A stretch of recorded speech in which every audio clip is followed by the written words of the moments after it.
canlandıra bilsinlər. Güya bu əliyatın zaman Rus əskərlərini görmüşdü. Deməli, sən nəşrin hiləyə baxırsanmı? Demək ki, hər şey əvvəlcədən düzülüb, qurulub, düşünülübmüş.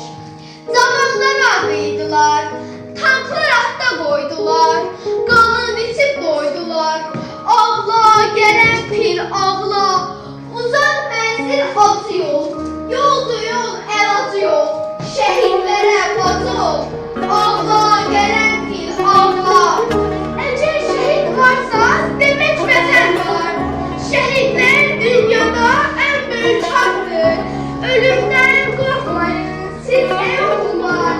Ruhlar bu torpağı qoruyacaqdır.